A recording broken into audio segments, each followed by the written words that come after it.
Muy buenas jornadas jóvenes, muy bienvenidos a este nuevo encuentro virtual del cursado de Tenis Introducción 2020, en el que junto con el equipo de la cátedra de tenis vamos a tratar de abordar la temática del profesor, el rol, los estilos, las funciones del profesor de tenis, que puede ser extensivo o no es privativo de otras asignaturas.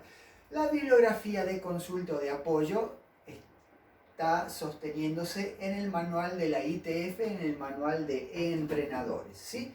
La idea, entonces, como siempre, planteando los objetivos, es que ustedes, después de este encuentro, lleguen a conocer las características que debe tener un buen profesor, reconocer los distintos estilos de enseñanza que podemos encontrar y aprender cuáles serían las metodologías de enseñanza, como así también entender cómo abordar y corregir errores, ¿sí? Entonces, ¿qué significa ser un buen profesor, un buen docente, un buen entrenador? ¿Qué es ser un buen profesor? Es un profesional que tenga estas características. Las características del buen profesor básicamente comienzan en que tiene que tener un nivel de juego suficientemente bueno, ¿sí? Tiene que ser un buen ejecutante de los fundamentos básicos del drive, del revés, del saque, la volea, los golpes especiales. Tiene que tener una gran capacidad para poder pelotear sirviéndole a sus alumnos. Tiene que ser un buen modelo para demostrar cómo son los gestos y gran capacidad para canastear. ¿Qué es esto de canastear? Cuando uno sirve con el canasto de muchas pelotas a su alumno, ¿sí? Aparte de tener un muy buen nivel de juego, tiene que tener un acabado conocimiento del juego, es decir, un acabado manejo de las reglas, del reglamento del deporte, manejar muy bien las técnicas de cada uno de los golpes, manejar la historia, la evolución, la organización del deporte, ¿sí? El buen profesor también tiene que tener una imagen y apariencia adecuada a su rol docente, con todos los valores y virtudes que ello implica. Puntualidad, buena postura, buena vestimenta, saber establecer contacto visual con sus alumnos, tener empatía con ellos, cercanía, un buen lenguaje facial y corporal, no limitado a lo verbal, sino un buen lenguaje corporal para poder demostrar y sostener sus palabras.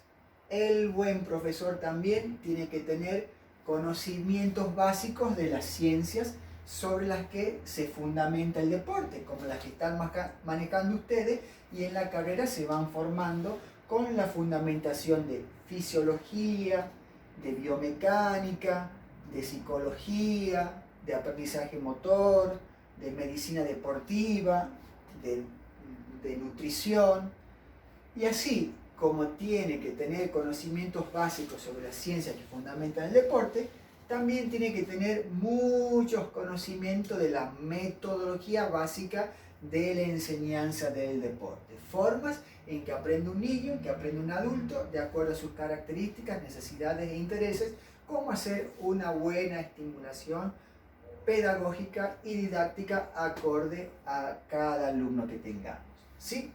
Esas son las características que debe tener el buen profesor. Además de esas características, el buen profesor tiene que tener un uso adecuado de la voz. En realidad, lo más importante es que tenga una gran capacidad de comunicación, de emitir mensajes, de recepcionar el feedback o la retroalimentación que tiene de sus alumnos, comunicarse con solvencia y eficiencia, y para eso es muy importante el uso adecuado de la voz, saber modular los tonos, saber elevar la voz si tengo que halagar, estimular a todo el grupo, saber disminuir y personalizar el tono de voz si tengo que corregir un defecto o señalar algún acto inapropiado de uno para no ponerlo en evidencia ante el grupo, etcétera, etcétera, ¿sí? Tener un uso adecuado de la voz para lograr esa capacidad de comunicación, ¿sí? Tiene que comprender a los alumnos y solidarizarse con ellos, ¿sí? Entenderlos, como decimos ahora, tener empatía, saber ubicarse en el lugar del alumno, de sus necesidades, de sus intereses, de sus motivaciones que le llevan a jugar, de su estado de ánimo, para saber modular el estímulo de acuerdo al alumno, ¿sí? Y tiene que profesar una filosofía, tener una idea de lo que pretende, tener una visión de cómo actuar, ¿sí? Además, entre las características del buen profesor, tiene que tener una gran capacidad de organización y liderazgo. Debe organizar todo ese teatro, esa puesta en escena que supone la clase, con los elementos, con las formaciones, con los momentos, organizar la clase y jamás darse un paréntesis en cuanto al liderazgo, más allá de la postura que adopte en cuanto a un comando directo o un acompañamiento aparentemente pasivo de un costado.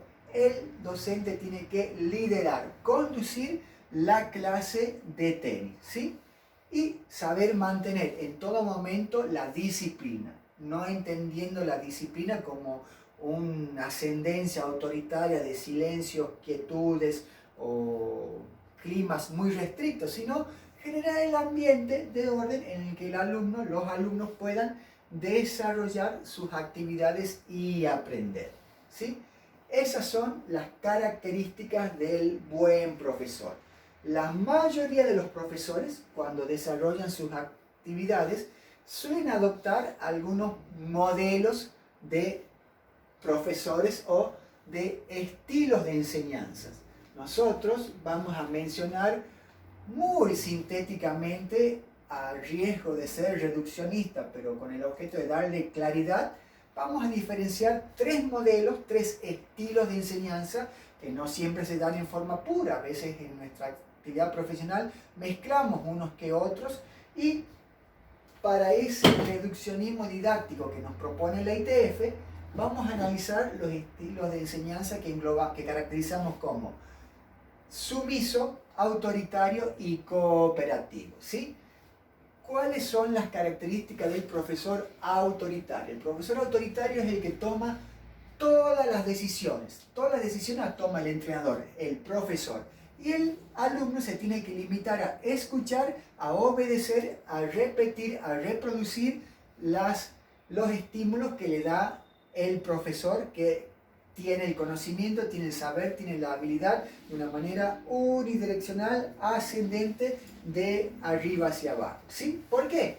Porque el profesor es el que posee los conocimientos, las experiencias, y su tarea es decirle al jugador lo que tiene que hacer, ¿sí? El jugador solo escucha, asimila y ejecuta las instrucciones de ese profesor modelo autoritario, ¿sí? Otro modelo que podemos encontrar, otro estilo de enseñanza, es el profesor sumiso. Los franceses le llaman laissez-faire, el que deja hacer, ¿sí? Profesores que toman el mínimo de decisiones posibles, ¿sí? Se limitan a lanzar pelotas, que los alumnos se diviertan, enseña dando muy pocas orientaciones, ¿sí? Suelen adolecer de mucha capacidad, les suele faltar conocimientos como para enseñar, orientar o conducir al grupo, ¿sí? Generalmente son profesores bastante perezosos, ¿sí? Muy renuentes a cumplir sus responsabilidades, ¿sí? Y generalmente reduce todas las apariencias y suele convertirse en el profesor que es un mero niñero, el profesor de la guardería que los tiene a los chicos de tal hora a tal hora, ¿sí? El tercer estilo de enseñanza lo caracterizamos como el profesor cooperativo, aquel que comparte la toma de decisiones con su jugador, con su alumno. Es aquel que se reconoce su responsabilidad cuando debe asumir e impartir el liderazgo, para que su alumno llegue a la meta, ¿sí? El profesor cooperativo es aquel que entiende que sus jóvenes jugadores, sus jóvenes alumnos, no podrán convertirse en adultos responsables y libres si no aprenden a tomar decisiones autónomas. El profesor cooperativo es el que, atendiendo al alumno, a sus intereses, a sus necesidades, planea en forma conjunta los objetivos a alcanzar y de ahí se encaminan en sus acciones, en su programación para alcanzar esos objetivos, con la premisa básica de que llegue a actuar en forma autónoma. De hecho, cuando juega, el tenista tiene que decidir, por la velocidad del juego, en forma libre y personal, individual. No puede estar mirando al banco por falta de coaching, ni estar supeditado a lo que le pueda indicar su entrenador, ¿sí? Ese es el profesor, el docente cooperativo. Muy bien. Y de estos tres estilos, ¿cuál es el mejor estilo? ¿Cuál va a ser el que ustedes elijan para su quehacer profesional? Muy probablemente dirán todos, yo quiero ser cooperativo. No obstante ello, recordemos que hay elementos de uno u otro estilo que podrán ser más eficientes en una u otra situación o contexto. Por ejemplo, a lo que le consideramos el profesor sumiso, si creemos que no trabaja, pero si yo estoy en una escuelita de tenis, tengo que animar, estimular, hacer el payaso para concitar la atención de mis niñitos, a veces tomaré posturas del profesor sumiso. Si soy capitán de Copa Davis, que necesito organizar, disponer quién juega el single 1, el single 2, el doble, tendré visos de cierta ascendencia, comando directo, como un profesor autoritario, porque yo soy responsable de dar nómina de equipos de acuerdo al conocimiento o lo que pueda resolver viendo a esos jugadores. Y bueno, lo ideal es ser el profesor cooperativo con las características que hemos anunciado de escuchar al alumno y de decidir los objetivos y la forma de llegar a esa meta en forma conjunta, ¿sí? Esos son los estilos que muy sintéticamente englobamos en estos modelos de autoritario, sumiso y cooperativo.